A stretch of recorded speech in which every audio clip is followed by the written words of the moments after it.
the symbolic turnover of the 500,000 pesos Wow. to the Nora Honor Enterprise and the Nora Honor Foundation, and the turnover of the deed of donation. Actually, I signed in your behalf.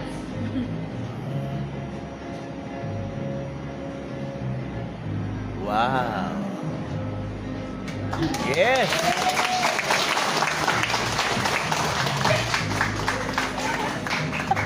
And of course, Ang kulit mo.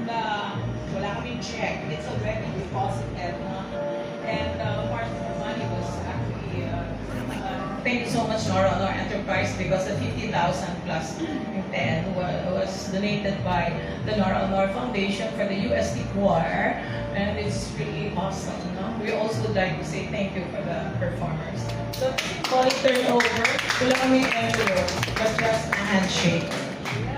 Yes. We would like to call on the members to please come on stage. The Philippine Choir Group and the US Canada Choir Group. Aba, mahal ng, ano mo? Okay. Ang mahal ng pair please for a photo.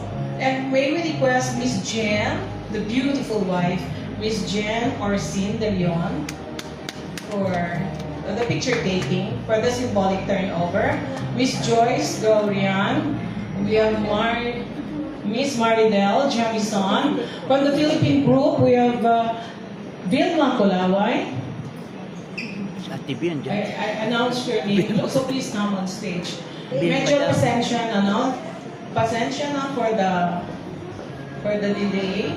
But this portion is brought to you by Efficient Oil. Wow. 67, o Pauli Arco, joke. May bang polydent? The Philippine Choir Group, everybody present? Okay. Mr. Jaden, can you please come forward, part of the De Leon Group? And Jordan, please come forward. Come forward For na. the picture taking. Ayan, yung mga bata.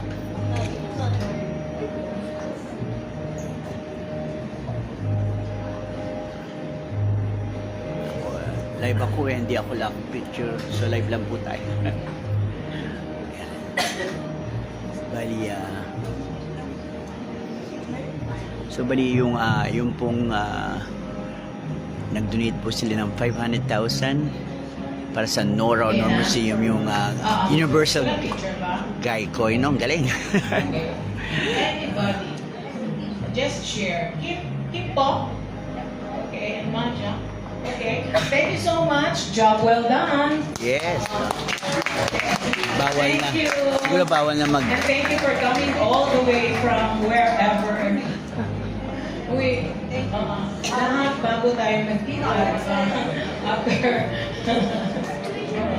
we need it. And Jen, can you please say hi for that?